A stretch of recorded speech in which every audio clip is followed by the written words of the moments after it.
Welcome to the Cinefantastique Spotlight, science fiction, fantasy, and horror film in review. I'm Dan Persons. I'm here with Cinefantastique managing editor Steve Biodrowski. Hello, Steve. Hello there. And also with us is San Francisco Bureau Chief Lawrence French. Hiya, Larry. Hello. And this week there wasn't any big major studio release, but there was big major genre film news. Richard Matheson, an icon in the field, passed away just about a week ago exactly as we record this. We're doing this on Sunday, so we're going to spend some time talking about him and his legacy, but there were a couple of films that opened in limited release, so let's just cover those quickly. Steve and I saw those. So the first one and the more prominent one is BYZANTIUM, directed by Neil Jordan, a new atmospheric horror film from him. This was about a mother and daughter team of 200-year-old vampires played by Gemma Arterton and Saoirse Ronan. Did I get Gemma right?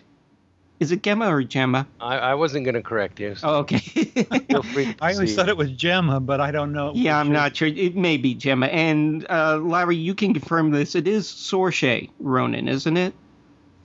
That I don't know. Okay, I thought you had. Oh, well, never mind. In any case, I'm going to say Saoirse Ronan, and anybody who knows knows that is wrong. Write in. In any case, so they do play these 200-year-old vampires who are on the run from a couple of mysterious men. They wind up in a seaside town where the daughter strikes up a romantic relationship with a local teen who's dying of leukemia.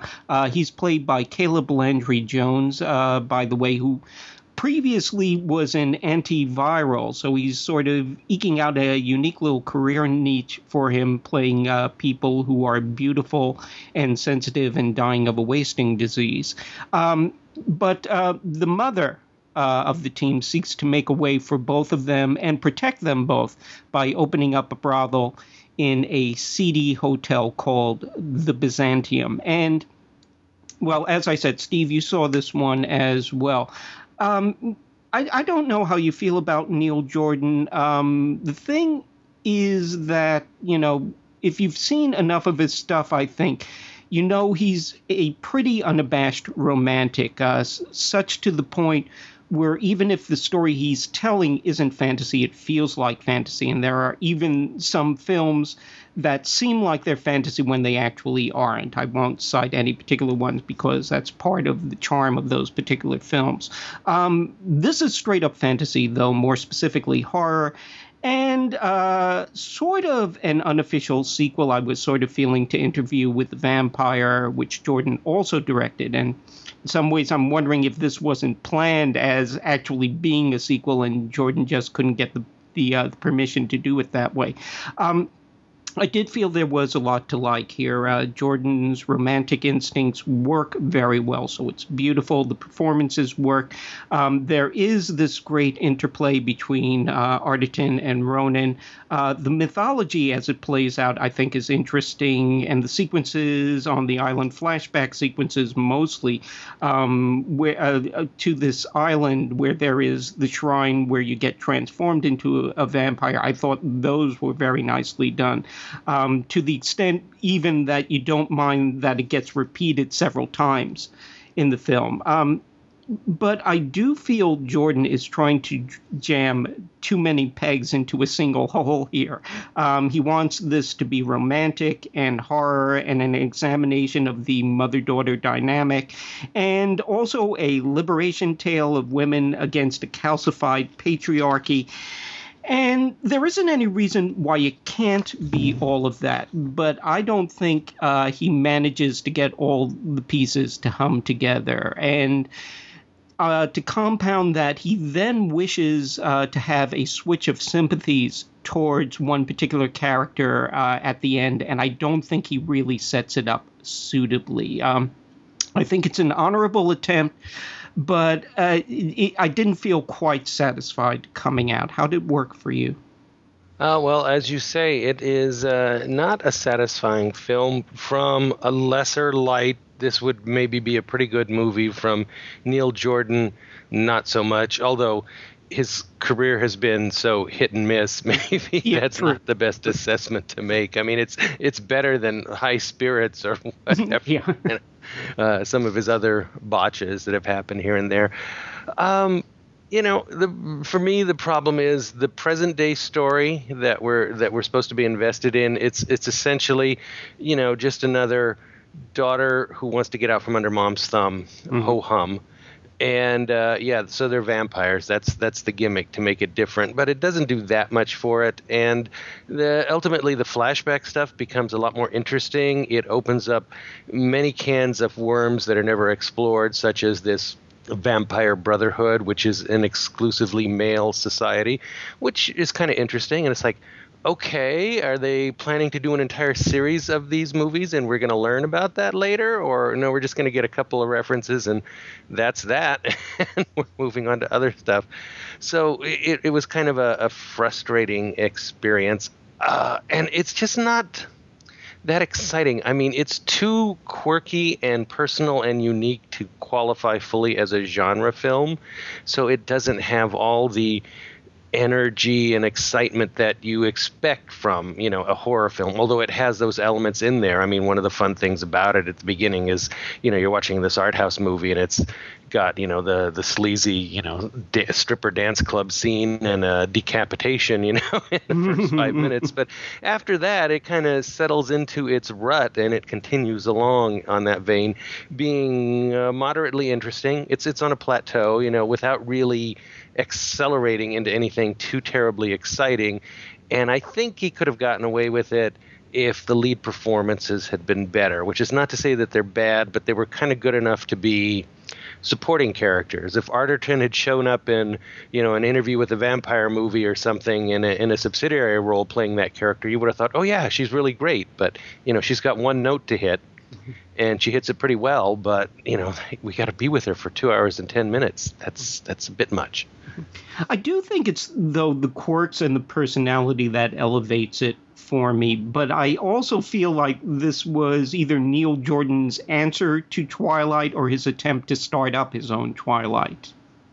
I don't know. It doesn't really seem to relate to the Twilight films at all, as far as I can see. I mean, people just say that because it's on all our minds from seeing the movies. And also because the main the main crux of the film is essentially a teen romance. I guess so, yeah, kind of. But, I mean, it's really, as you say, more in line with Jordan's earlier Interview with a Vampire, and that was, 20 years ago. And the relationship is essentially two vampires together, and the one wants to get out from the underneath the thumb of the other, which is, Louis and Lestat from Interview with the Vampire. I think the parallels there are much closer. Mm-hmm. What sort of rating do you want to give it? 0 to 5 stars? I'll give it 2. It didn't whatever crest the wave that it needed to do to make me enthusiastic enough to recommend it, but it had a lot of good stuff in it. But as you said, without giving away anything in spoilers, they do want to sell something at the end. I mean, and they literally have somebody say in dialogue, "I've followed you for years and you do this, that, and the other thing," which sounds pretty admirable. And I'm going, I sure as hell haven't seen her do anything like that. And they've had 2 hours and 10 minutes to show me a hint of it. So no, that's really lame enough to say no, non-recommendation, despite the good stuff in it. Would have been nice to actually see it. I mean, if there was only a medium where you could actually see something like that instead of being told it. Told about it, yeah, if only. Despite that, I am going to give this 3 stars because I think there are enough good things about it. I think the atmosphere is interesting, and I think the relationships are interesting that it sort of kept me going there, even if there was disappointment at the end. So let's go on to the other film, which is 100 Bloody Acres. This is Australian horror by the writing and directing pair of Colin and Cameron Cairns. There are a group of 20-somethings on their way to a concert, and the car breaks down in the middle of the countryside, so they get a lift by this very awkward guy, Reg, played by Damon Harriman, who with his brother Lindsay, played by Angus Sampson, run their own little blood and bone fertilizer business. And by the way, this is the first time I've ever heard of such a thing as blood and bone fertilizer, so I learned something there.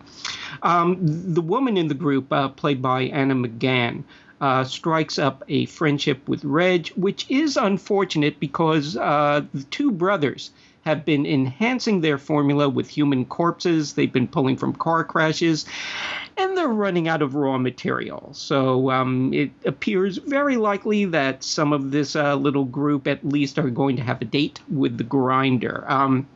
So this is black comedy, and I think the Cairns pull it off quite well. It's grisly, but also very clever. One of the neat things they do with it is that they keep the human relationships to the fore, even when all the nasty stuff is going on. And they also pull a few cool reversals with the characters. I think the performances are good. I really like Angus Sampson, who's got this strange beard, for one thing, that just goes across his chin and up the sides of his head, which just caught my attention. But he also has this grim intensity that I think makes him quite scary, but also funny when the moments call for it. There are points where it feels that some of the bits get too played out. I feel like, okay, we can move on now, but it's gory and funny, and I really thought this was, a neat little entry in Aussie horror. How about you, Steve?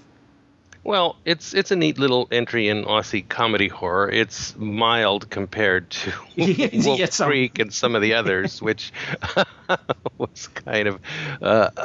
they didn't exactly reference it, but there were some things in there that made me be thinking along those lines. But, like you said, it is a good genre film. It's not embarrassed of...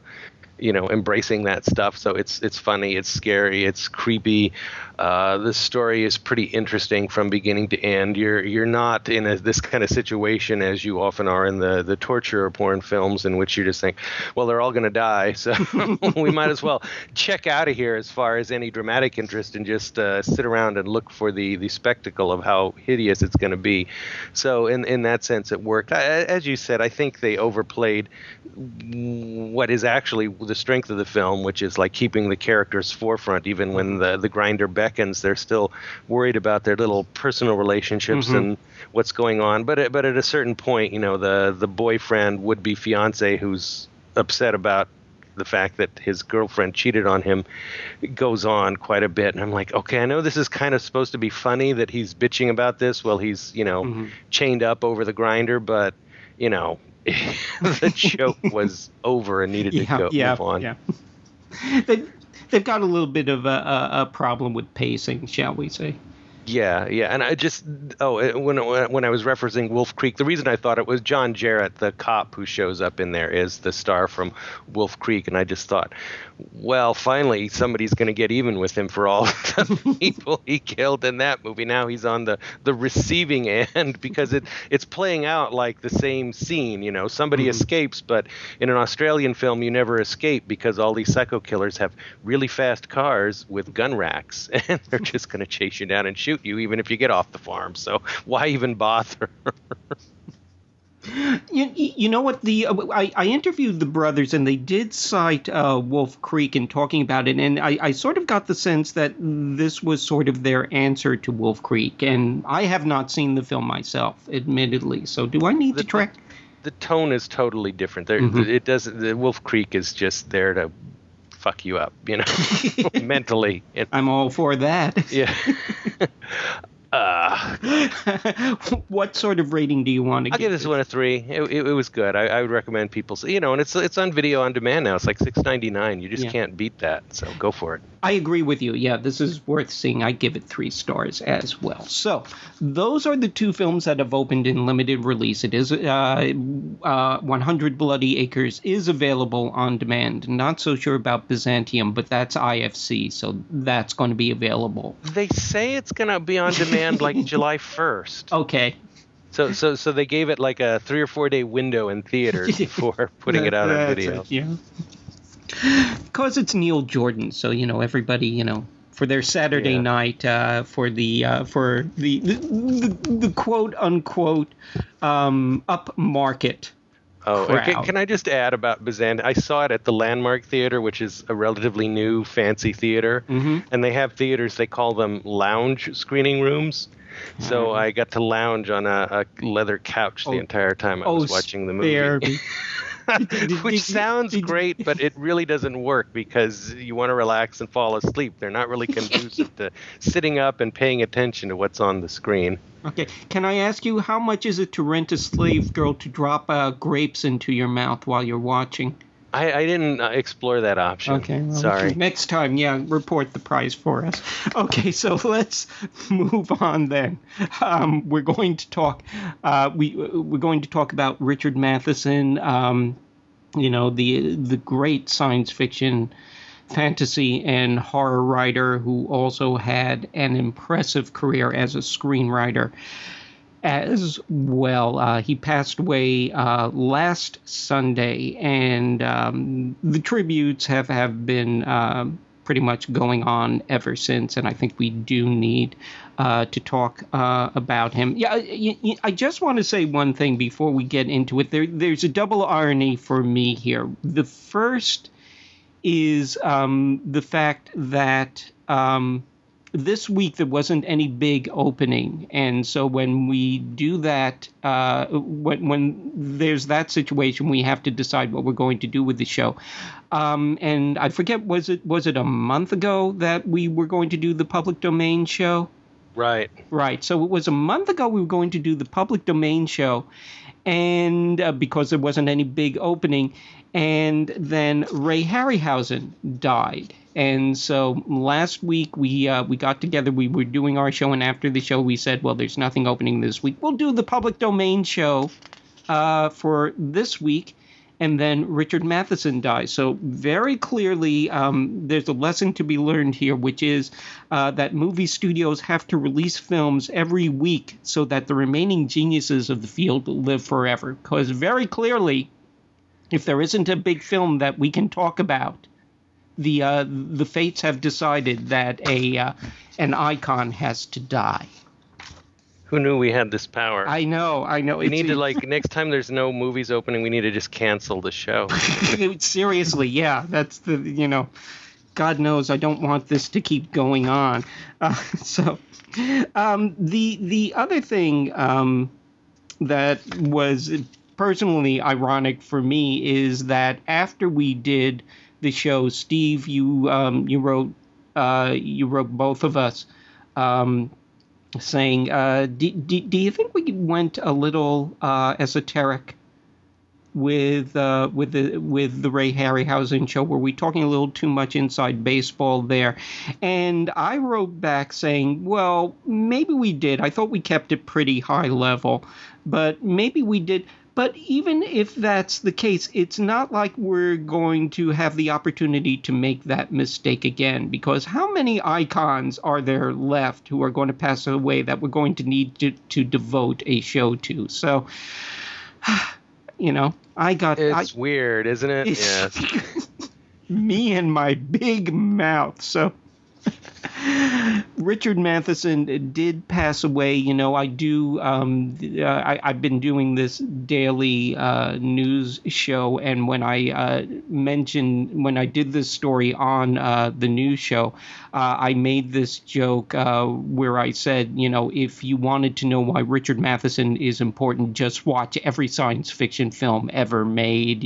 Which is an exaggeration, but I sort of feel not. I sort of feel like his influence is that profound that what he did with science fiction, what he did with genre, has sort of molded everything that has followed it. And in particular, when you think of sort of the iconic 1950s science fiction, he's sort of the influence there as well, and in particular the sort of idea of a film that's both good popular entertainment, lots of neat stuff in it, but that has some sort of awesome thinking behind it, and in particular I can think of something like The Incredible Shrinking Man, where you've got both, you've got all the cool stuff. You got the guy battling the giant spider with the sewing needle and all of that. But it wraps up with this sort of existential notion of what it would be like to actually confront the infinite, And so, I think, in terms of what people want to do with science fiction, what filmmakers, if they're serious about telling science fiction stories, want to do with it, it's sort of like Matheson is the man that they want to aspire to. Larry, you knew him, you had a good relationship with him. What do you think about his influence? Oh, I think he's probably the most influential screenwriter the genre's ever produced. I mean, there's nobody in terms of screenwriting for the genre that can even come close to him. It's funny because, he's certainly, when you look at novelists, you talk about Ray Bradbury and Isaac Asimov, and nobody really talks about Richard Matheson in the top tier of those people necessarily. But his work as a screenwriter was so far over, like Bradbury, had real trouble writing for the screen. He was too flowery, and none of his scripts ever got really produced. But Matheson was a really good screenwriter. He knew how to write for the screen. So, and what's also interesting, his movies were really scary too. I mean, of course, The Shrinking Man, when you saw that, the spider sequence was really frightening, especially for young kids, which, when I saw it, I was a young kid. And then The Pit and the Pendulum and The Devil Rides Out were both very scary. And Duel was, an incredible suspense piece. And so he just had that knack for writing really good scripts. And, of course, all the Twilight Zones. I mean, Nightmare at 20,000 Feet. I remember seeing that on the Twilight Zone and being frightened out of my mind.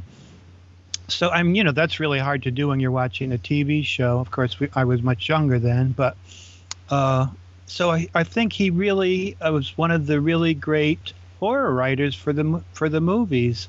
And ironically, I met him 20 years ago today, not today, but this month for the first time in June of 1983 when the Twilight Zone movie was coming out, and then Jaws 3D, which he had also written, was going to come out later that summer.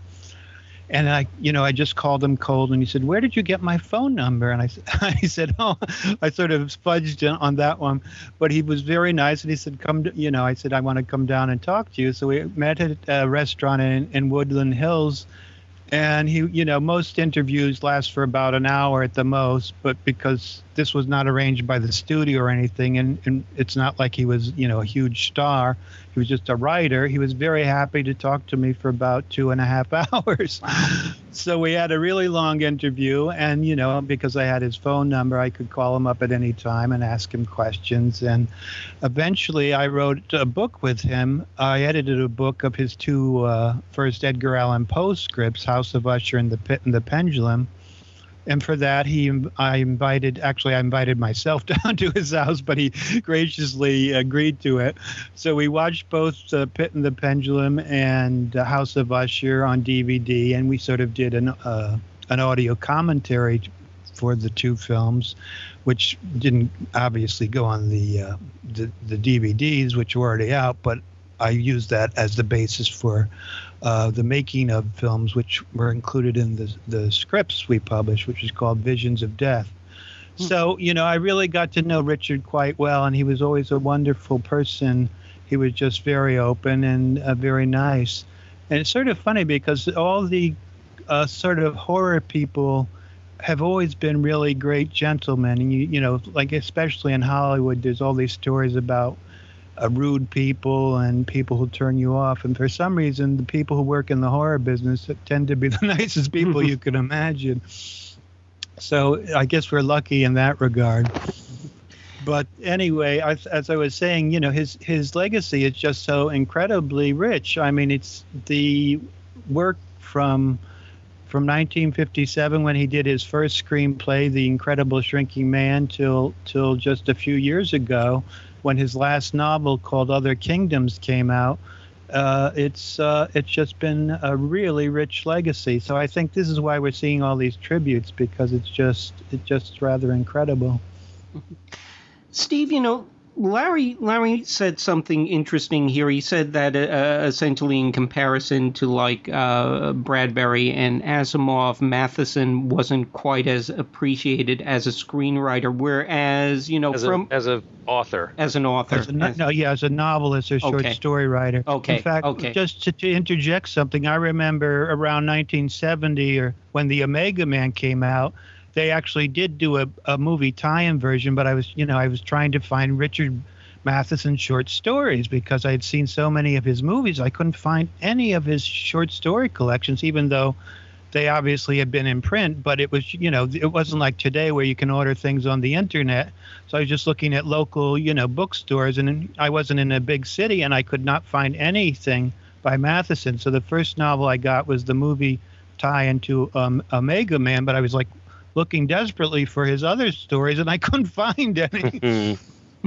We'll get back to that because I do want to talk about his literary work as well. But Steve, let's go back to your feelings about Matheson's influence on film. Well, you already said it, but I'll say it again with maybe different words. Inestimable is the word I'm going to reach for here. His book, Hell House, his haunted house novel, it is the missing link between The Haunting of Hill House and The Shining.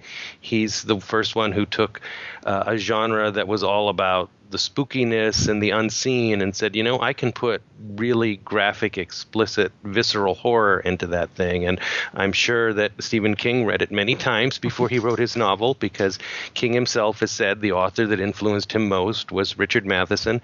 You know, Matheson's contribution to horror is pretty obvious. He made it contemporary. He put the horror in suburbia, took it out of the castle, took it out of Transylvania, and put it next door to you, and sometimes right inside your house. You know, you see the Twilight Zone episode, Little Girl Lost. You know, the dimension opens up in the little girl's bedroom, and she goes off into the Twilight Zone. It's not something that happens in outer space. Although, you know, he certainly did do films set in outer space, and I guess you could argue that you know, Hell House is set in an isolated location, so it's not next door, but it's contemporary, and it has a very scientific patina to it, so it seems realistic. It seems like something that's taking place in a world you recognize. So that's his one big general contribution, is, you know, getting rid of the Gothic. Mm-hmm. And obviously, you know, The Night Stalker, the TV movie, was a modern-day vampire story, not an 18th century vampire story. And his other big thing, more specific, is, you know, I Am Legend was really the first science fiction vampire novel, and that's pretty much what all the vampire stories are now. They you know, the supernatural element's been pretty much extricated from it, and you watch something like well, anything now that comes out, you know, it's really put in those terms. It's a disease, it's a virus, it's something that you catch that infects you, and you know, you're not really dead so much as you are infected and transformed, and so that impacts the vampire genre, you know, in films like Underworld and so forth.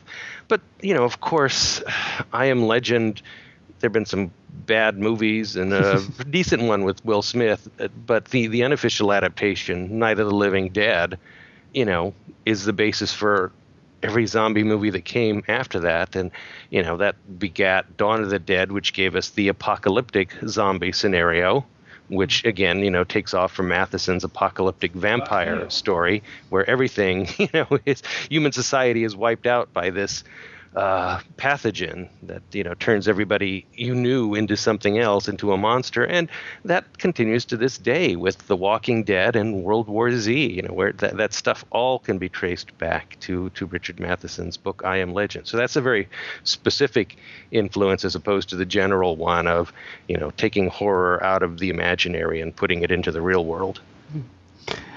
Larry, as far as Matheson's contribution to the literary side of things, I gotta confess something. I've never read any of Matheson's stories or novels. I'm beginning to feel I do at the very least need to track down I Am Legend and read that now, because...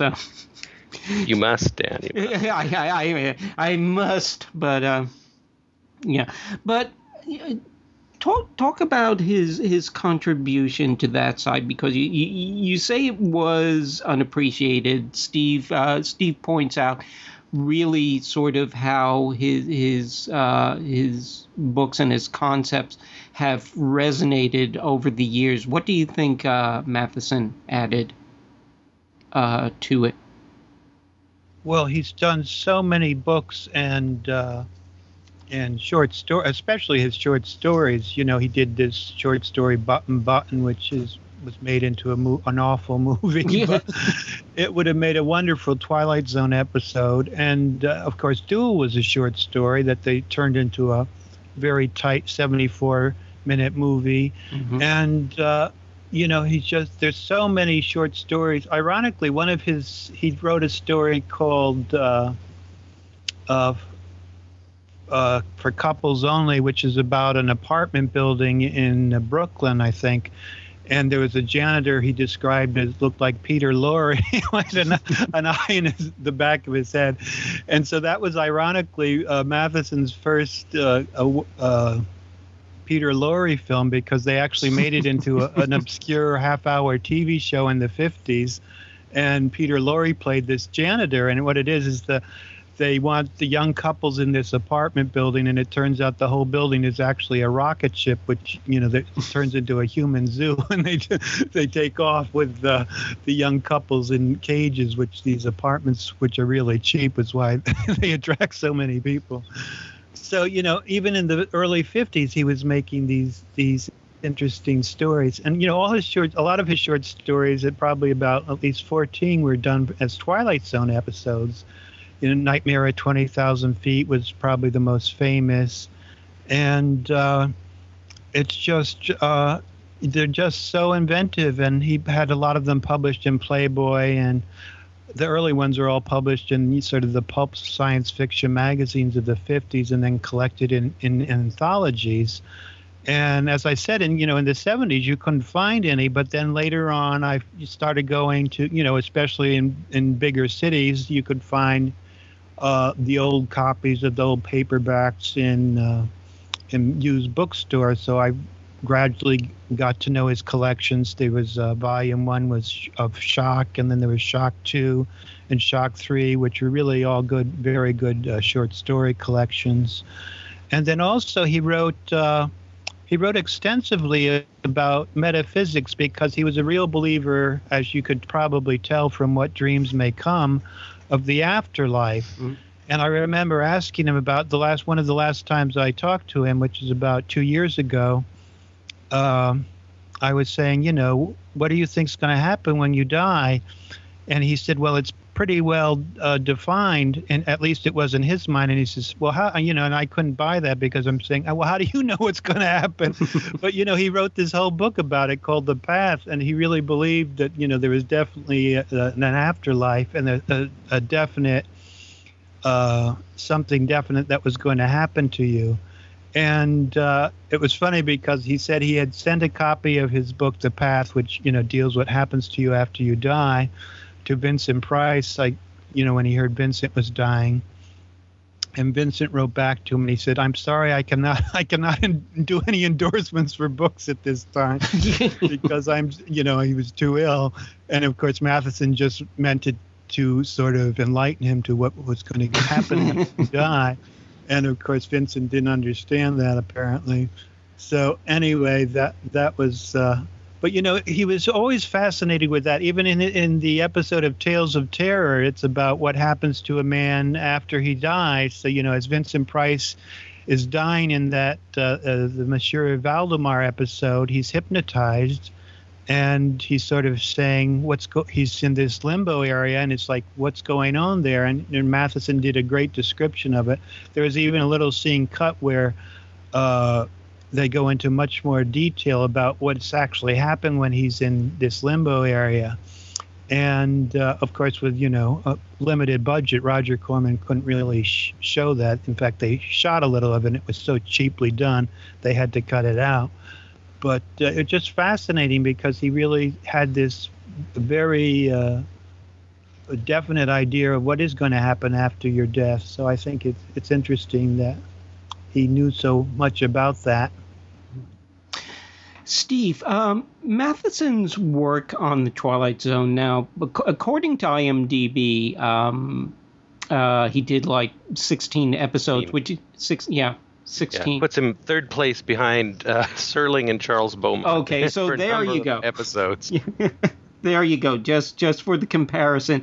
And for me, I haven't seen enough of the Twilight Zone, quite frankly. For me, I've mentioned this before, the one of the Matheson episodes that I really like, and the one that always stays with me, is the Invaders, which is Agnes Moorehead against the aliens. And I gather you're not quite as impressed with that, but... Well, Matheson wasn't quite as impressed. Yeah, okay, yeah, that's true, too.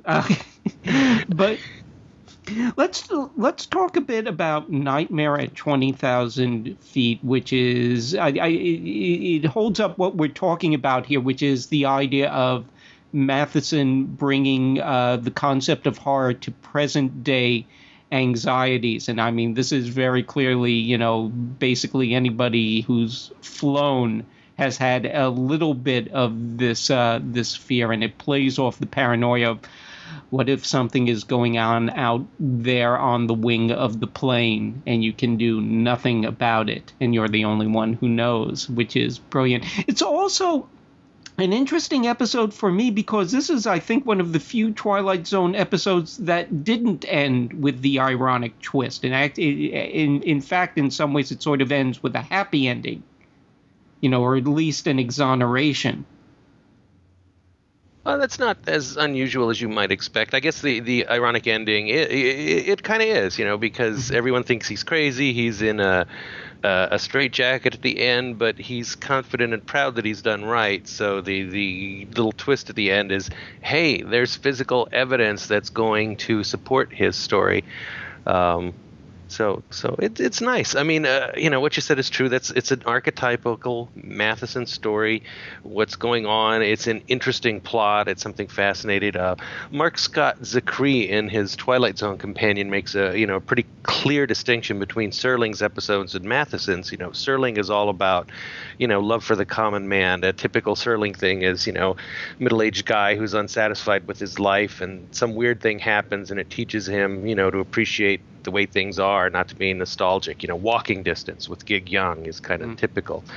You establish the character first and then something happens. And with Matheson, it's not as much about the characterization. It's something happens and you're into that plot. So I think the first Twilight Zone that Matheson wrote was called The Last Flight, which begins with a World War I fighter plane landing on a modern day airport and everyone going, well, who the heck is this guy? And him wondering where the hell he is because, minutes before he was in this dogfight, over Europe somewhere. So you're really into that story of what's the time travel thing and why is he here and how is this going to play out? What's going to happen? That's what made Matheson's work strong. As a novelist, he was much more into the kind of man alone against adversity thing. It was all about, triumphing over whatever was thrown in his way. And a lot of time there wasn't a lot of explanation for what that was. It was just there. Duel is the classic example. This truck driver is trying to kill this poor guy in his old beat-up used car for no good reason, and you never know the truck driver, you never see him, there's no explanation for what the psychology is. It's just this kind of brute struggle for survival, and that makes the books and the short stories worth reading. The difference between Nightmare at 20,000 Feet in the story and in the Twilight Zone is in the original story, it's a single guy, he's not married. He's the first time we meet him, he's in the restroom of the plane with the gun trying to work up the nerve to blow his brains out. He's suicidal, and the astounding irony of the story is there is no dramatic moment when he says, I want to live. It's kind of like something that's apparent to us, the reader, but not to him, that once he sees this thing on the wing, his survival instincts click in and it gradually pushes out that suicidal aspect of his personality. And you could do that on the story because you could put it inside his head, and what Matheson's genius was as a screenwriter was to say, well, we're not going to be able to really convey that on a half-hour TV show. He needs a wife whom he can talk to so we can get more of his feelings out that way. And it certainly didn't hurt that he had William Shatner playing the part, because we all know Mr. Shatner is a big ham, but this was a role in which he's playing a character who's ready to explode with all this crazy stuff inside him, but he's got to keep it inside. And that was really wonderful to watch. Always strong lashings of paranoia, really. Yeah, in his say work. That. There's a lot of paranoia. Really, with this, definitely with the Invaders, it's what no matter how paranoid you are, sometimes there are people out to get you. Right, and in Incredible Shrinking Man, both the book and the movie, it's the guy alone. Yeah, he's got a wife to begin with, but his situation of shrinking divides him from the rest of society. And he's got to find out, he's got to survive and then decide what if anything, makes that survival worthwhile. I Am Legend, same thing. All of human society is gone and he's left alone. And the real shock and horror of that story, which they've never caught in the movies and probably never will because it's just too depressing a thought, is, your whole standard, what you believe in, it changes because the whole world has changed. You can't say, well, I'm, the last human being, that makes me special. That's the big realization from the ending, is the realization that, the world is now made up of vampires. Just a brief excerpt from the end of the book. He's in jail. He's been imprisoned by the new Vampire Society. He looks out his jail cell and sees all these people looking at him. Not people, vampires. And suddenly he thought, I'm the abnormal one now. Normalcy was not a majority concept. The standard of many, it was the standard of many and not the standard of just one man. And abruptly another realization joined with what he saw in their faces. Fear, shrinking horror, and he knew that they were afraid of him. To them, he was some terrible scourge they had never seen, a scourge even worse than the disease they had come to live with. He was an invisible specter who had left for evidence of his existence the bloodless bodies of their loved ones, and he understood what they felt and did not hate them for it. So he's the monster in this new world order. Wow, so that's why that's where the title comes from, I Am Legend. Yeah, to all these vampires who are going to be the new society, he's the boogeyman that's going to be remembered for generations to come. Got a little bit of that in Last Man on Earth, which I just saw, by the way, finally. I've never watched it. So another great irony. You can get it any old time you want because it's in public domain, so it's not like it's impossible to get a hold of, but I've never seen it before this. Larry, going back to the Twilight Zone, do you think Nightmare at 20,000 Feet is the Richard Matheson story from that series? Is there another that stands above it? Well, there's quite a few that are very good, but I think that's probably the best. That's the high point because it was directed by Richard Donner extremely well, and it's very frightening, and William Shatner is excellent in it. And, even the remake with John Lithgow, was directed by George Miller, was quite interesting.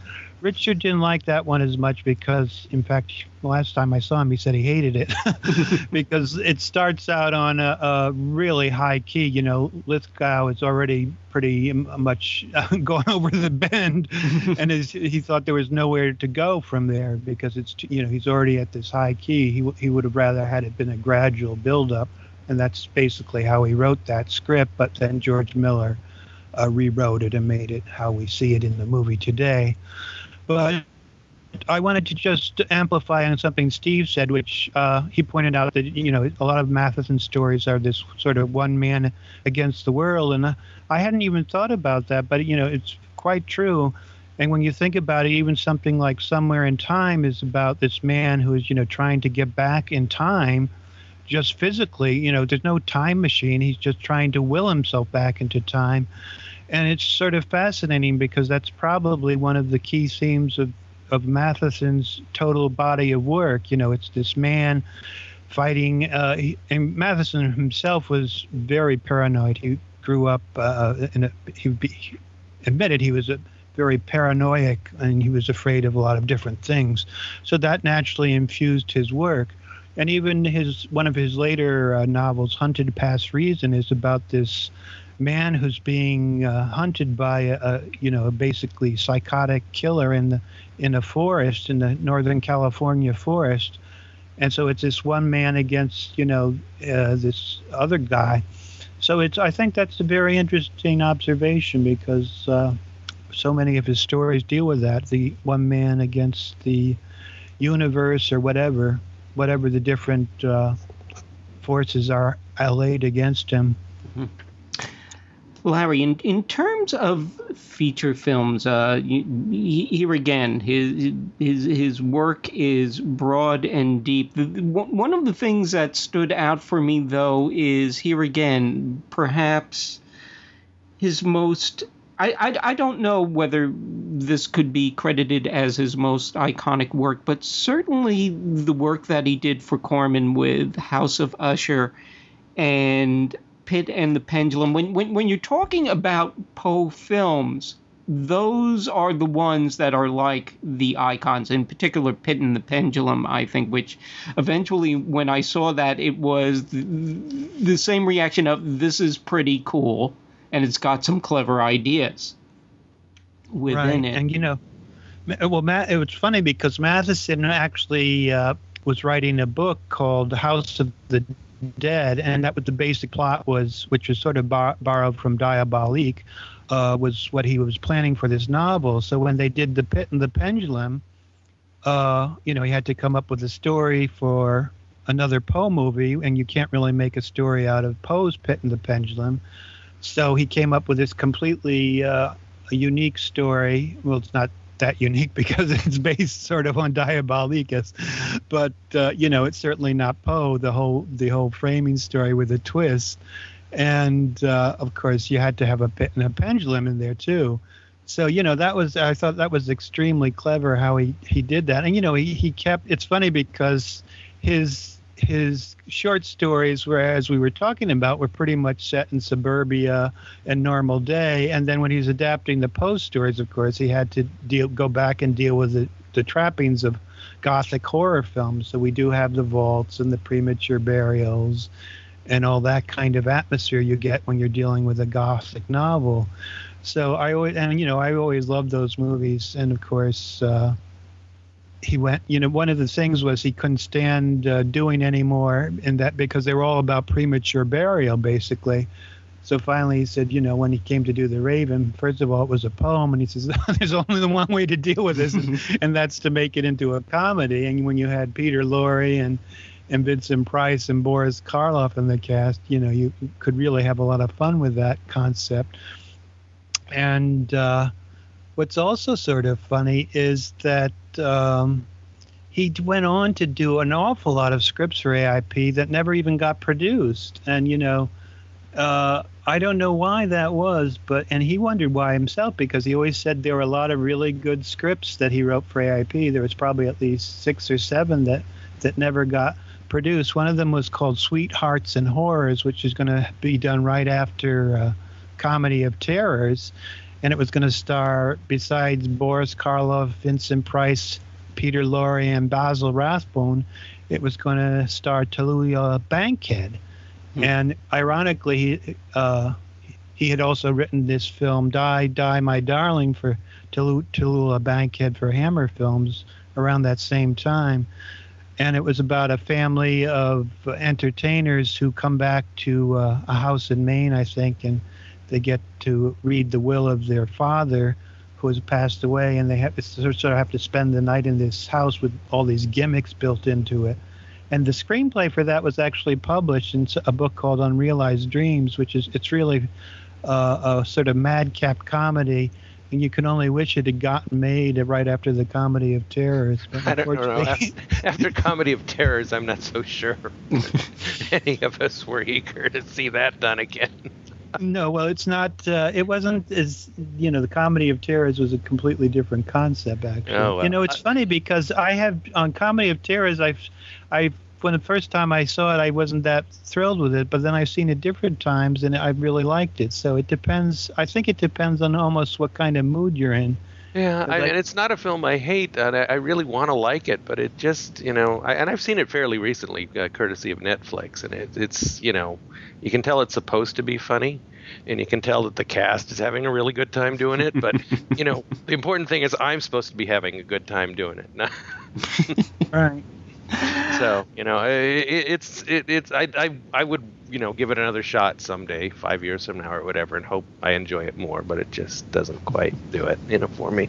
Sorry. Yeah, the interesting thing about the ironic thing about the Poe films, that they should be so big a part of Matheson's career, is that, they're really the opposite of what he was doing. They're the old-fashioned, goth stuff set in the old castle with the creaking doors and chains and all that stuff. That's not really what Matheson was about or what his contribution to the genre was. But, he was a good enough screenwriter that he could take those stories and those little elements and, make something out of them. And as, Larry said, essentially make an original screenplay for Pit and the Pendulum and just stick the pendulum in at the end.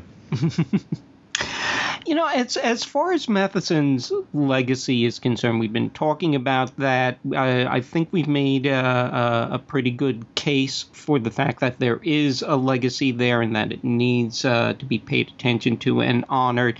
I'm also wondering, though, about how much it endures in the particular climate that we have for film production these days. Here again, my whole thing about him was that it was neat ideas with an undercurrent of genuine thought, and the more corporate-run studios now are not all that big on introspection. It's all, it's all big boom, and certainly the upshot of what happened with the most latest remake of I Am Legend sort of reflects what's going on there. So, Steve, do you think Matheson's legacy is enduring? Is it perhaps losing out to something else? No, because of what I said before, the the viral vampire zombie plague thing is going to be with us forever. But even if you look at his filmography after he stopped writing screenplays, or at least getting them produced, and he was still doing novels, he has like a dozen or more credits since in the 90s and the 2000s, and they're not scripts he wrote, but they're stories that have been adapted by other people. So clearly, there are filmmakers still out there doing, A Stir of Echoes. He'd had a couple of Masters of Horror episodes, I think, that were based on his work. Larry mentioned the Button story, which was turned into a movie called The Box, and so forth. I Am Legend. Family Guy did an episode based on one of his stories. Real Steel. The story wasn't that close to the Steel episode of the Twilight Zone, but you could see the DNA in there. So there are clearly people remembering the stuff he did that they saw in movies and TV when they were kids, and they're recycling that into movies and TV episodes now. Weird side note, I saw that the Family Guy did an episode of one of his stories, and so I said, I've got to see that. And weirdly, on Netflix Instant View, season 8, the season that has that story, is completely missing from Netflix Instant View now. Oh, oops. It's enough to make anybody paranoid now. Yeah, too bad. Sorry. Larry, as far getting back to Matheson's legacy, do you think it endures? Oh, yes. In fact, he's still got a lot of stuff in development at the studios. DreamWorks has bought in his novel Earthbound, and it was a few years ago. It was, slated to go into production. I don't know what's happened to it, but they still own it. So that could be made any minute. And there was another studio had bought, I forget what the title was, but it was the Twilight Zone, where they land on a planet that turns out to be they're having flashbacks. Death Ship. Somebody has bought in that story, and we're talking about making that into a movie. That was a good episode. That was one of the hour-long episodes, and one of the few that sustained. Right, that was an hour-long one. So that that one they're going to hopefully make into a movie too. And then his son Richard Christian Matheson, and he had just started shopping around his back catalog to the studios. So I think there'll always be interest there, and it's just a matter of whether the studios are going to make the movies as because today it's going to be so expensive to make a lot of them. I mean, I Am Legend was famously going to star at one point Arnold Schwarzenegger and then Tom Cruise, and then practically everybody in Hollywood was attached to star in it, and then it finally got made after about 15 years with Will Smith. So these things all go through an evolution, and eventually they either get made or they don't. But I think with Matheson, there's so many people were influenced by him. You just know that they're going to want to make his stories into movies. Larry, any particular Matheson films that are personal favorites that we haven't mentioned yet? Well, my own personal favorite is The Devil Rides Out, which I just briefly mentioned. And, it's just sort of funny because he was working mainly for American International Pictures in the 60s. And then for some reason, Hammer liked his work. In fact, Hammer had asked him to adopt I Am Legend in around 1959. And he went to England and wrote the script in about 2 months. And they said, this is, the censors here won't pass it. And Matheson thought they were joking. He just thought they didn't want to make it. But apparently it was too graphic for the censors, and they realized it was probably also too much more money than they were willing to spend. So, but Anthony Hinds, the producer at Hammer, always liked his work, and he called him up, I guess, or actually by that time it was Anthony Nelson Keyes who wanted him to adapt the Devil Rides Out. So they sent him the Dennis Wheatley book, and he wrote the script, and they gave it to Terence Fisher to direct, and it came out in 1968, and it was like a little sleeper hit, and it was really one of the I think it's one of Hammer's best films. So, and that's not it sort of has become a classic because pretty much all the horror books at the time, or even since then, have really gone on to mention it as being a real classic of the genre. I remember I met Carlos Clarence in New York before he died. He was going to revise his book, The Illustrated History of the Horror Film. And where did I meet him but at a rare screening of The Devil Rides Out? And he was telling me how much he liked the film, and it was going to be, the centerpiece of his revised book on horror films. And, that was really the first book on horror films that had been published. I think it came out in 1965. And then later on, there was a book on British horror films where The Devil Rides Out was placed very highly. I forget the name of it, but it was sort of a very influential book on the Heritage of Horror. A Heritage of Horror, yeah, right? Very good book. Yeah. Right. So that man put a whole chapter about The Devil Rides Out. So it definitely got, in the rarefied worlds of horror journalists, it's really got a very high reputation. Right. In the Cinefantastique issue that covered director Terence Fisher's work, the writer loved that one. And the notable thing is that's 11 years after Curse of Frankenstein. So, things had kind of fallen into a bit of a rut. They were still making quality films at Hammer Film Productions, but they weren't necessarily as inspired, and yet this thing comes along and it's pretty much as good as anything they had ever done. It feels, as fresh as the stuff they had done 10 years ago. So that was nice. Anything else, Steve, you want to highlight? That I would select as a personal favorite out of all of these?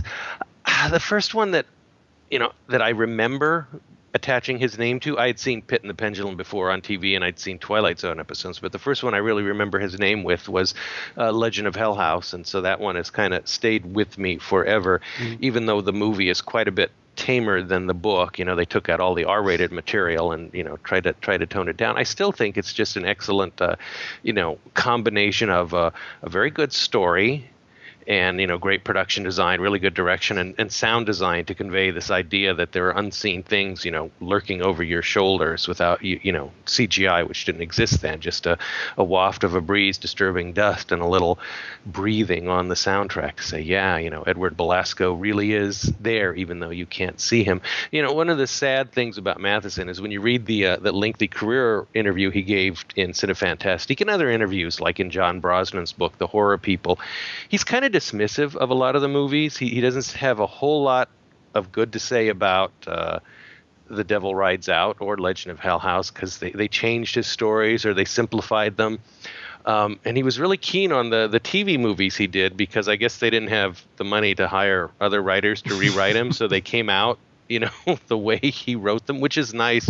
But the TV stuff tends to be a bit drab because it was the 70s and they didn't spend a lot of money to make them look really good back then. So, Night Stalker was cool in its day when it came out in 71 or 72, whenever it was, and it was the highest rated movie ever. But you go back to that today and you're kind of like, what was all the shouting about exactly? Whereas the movies like Legend of Hell House and Incredible Shrinking Man, I think they stand up pretty well. They were well made. They were by people who had done competent work before, but when they got their hands on a Matheson script, he gave them whatever that boost was to get the next level up. You look at, the horror movies that Jack Arnold was doing in the 50s, like Creature from the Black Lagoon and, It Came from Outer Space, and they're good, but they're not on the level of Incredible Shrinking Man. It's like, when he got the material, when he got the good material, wow, what a cocktail that turned out to be. And I want to highlight. Sorry. Go ahead. You're probably going to mention it. You're going to mention one now? Yeah, I am. I'll let you go. Maybe not the one, so I'll throw it back to you. I wanted to highlight the one Star Trek episode. Oh, okay. Because we did an episode a while back, a podcast on his black and white English movie, Night of the Eagle, known out here. That was the other one. That was on my list. So go ahead and talk about that. Just to bring that in. Just that is like the archetypal Matheson. It's not his original story. It's a Fritz Leiber novel, but he and Charles Beaumont wrote the script. It's contemporary. It's scary, deliberately fashioned so that it's difficult to determine is the supernatural real or not. So he's playing with that whole aspect of, making it seem like it could take place in the real world and making it about someone's belief in it rather than the reality of the supernatural. Do you surrender your will to these forces that you think are controlling you, which is the same idea in the Twilight Zone episode Nick of Time with William Shatner. It doesn't matter whether the little fortune-telling device is real or not. What matters is you're surrendering your free will to this thing that's telling you what to do. And are you going to do that, or are you kind of, man up? Okay, and I wanted to mention the one Star Trek episode that Matheson wrote, The Enemy Within. That's the one where Kirk gets split into good Kirk and bad Kirk, or I suppose the way we could fashion it now is id Kirk and superego Kirk these days. But I can't help but see that particular episode from an 11-year-old's eyes, which is when I first saw it. And when you're a kid, you see everything as binary. So it's like good and evil, black and white, and just to have your eyes opened with the notion that good needs evil and vice versa. And not only that, but evil can comprehend that too and actually want it, was a mind blower for me. And then, of course, you have William Shatner chewing the scenery. So twice the Shatner is twice the fun. Exactly, yes. Yeah, it's weird that they had that thing going, and I never have heard either of them talk about that those two Twilight Zone episodes and the Star Trek. Are some of the best stuff that Shatner ever did. I mean, Matheson's dialogue was always functional and sometimes really good, but I don't think that's where we think of him, in terms of his strengths. But, with Shatner spitting it out, it really came to life, So they seemed really suited to each other in a way. Is there anything else anybody wants to say about Matheson? Just kind of, there's a tangential thing, but Shatner did a guest spot on Third Rock from the Sun with John Lithgow. Yes, I remember that. Right, and when he walks in and starts complaining about what a nightmare his flight was, and Lithgow says, the same thing happened to me. Yes, I remember that. How about you, Larry? You want to put a cap on this? Well, one thing I want to mention is Steve mentioned that Cinefantastique did a really comprehensive interview with Matheson in 1974. In fact, it's the issue with Golden Voyage of Sinbad on the cover.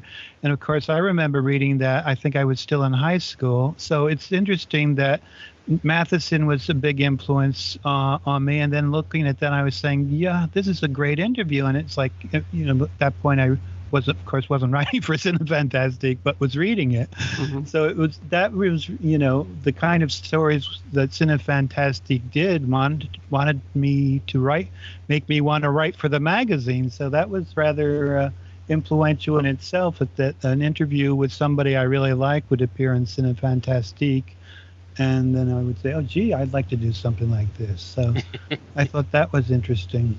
Steve, is the Matheson interview accessible on the web? No. Unfortunately, it's not. We haven't got that far through. Okay. One other thing too about that. I mean, that interview was done probably in 1973, and when I talked to Rich, he did change his mind about a lot of things. He said when Hell House, for instance, came out, the movie, he was really hard on it, and he was sort of sick with disappointment. But then, when he had seen it later, he had really softened and changed his mind. He thought it was quite good. He also about The Devil Rides Out, because he was sort of dismissive about the casting of a lot of his films, where he didn't like the supporting players, particularly in The Devil Rides Out. There was some, very weak performances, not by Christopher Lee, of course, but some of the younger actors, and especially in the Poe movies, he didn't like the performances. Besides, Vincent Price, he loved. But so he was very dismissive of some of the bad performances. But later on, he would go back and look at the movies and say, this isn't as bad as I originally thought. So some of his opinions about them really changed from when that interview was printed. Oh, yeah, you're right. And now that you mention that, the last time I saw him, I believe in person, was at a screening in Hollywood of The Incredible Shrinking Man, and he was very enthusiastic about it. And someone kind of raised the issue of one of the things he had complained about before, which was the ending, which was he thought was a little bit more heavy-handed than the book. And he was kind of like, well, why would I dislike the ending? It's basically what I wrote in the book, So the fact that they kind of ramped it up a bit, made it a little bit more religious, didn't bother him anymore. And I thought, well, maybe in between when he'd seen it originally and when, he saw it then, he'd, gotten religion and gotten into all that stuff you had been talking about, the afterlife and all that. Because, the ending of the book is, to nature there is no zero, which in the movie became to God there is no zero. And it was maybe, pushing it a little bit too much for him then. But he came to accept it and think it was great. Okay, so that will wrap up our discussion of Richard Matheson, and to his survivors, we want to send our love and respect, and to Richard Matheson, wherever he is, we send our eternal thanks. And let's just wrap this up then by talking about what's coming to theaters this Friday, July 5th. Really only one game in town for this particular weekend. Despicable Me 2, the sequel to Despicable Me, about the now reformed supervillain Gru and how he is recruited by an organization to fight an even more despicable supervillain. The directors here are Pierre Coffin and Chris Reynaud, who did Despicable Me, the original film. So not always the case that the directors of the original film come back for the second one. So that's sort of interesting. Steve Carell plays Gru.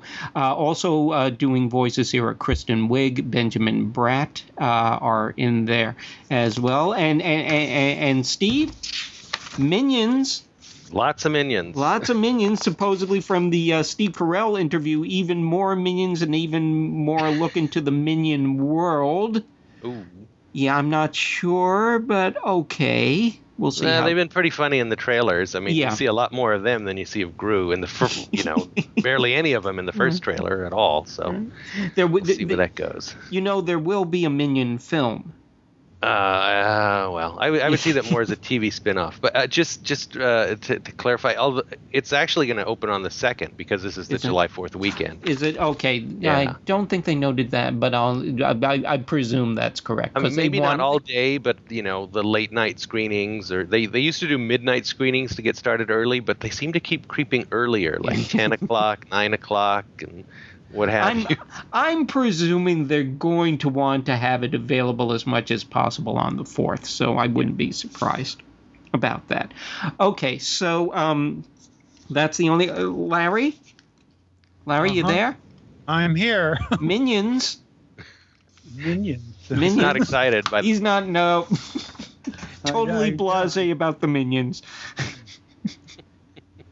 Okay, so we'll wrap it up now. Before we go, let me just say that if there's anything you want to say about the stuff that we talked about in this show or about genre film at all, you can send that email to podcast@cinefantastiqueonline.com. That'll be it for the show. Lawrence French, thank you very much for joining us. You're welcome. Steve Biodrowski, thank you as well. You're welcome. And I'm Dan Persons. Thank you, everyone, for listening. And remember, greet every day with a sense of wonder.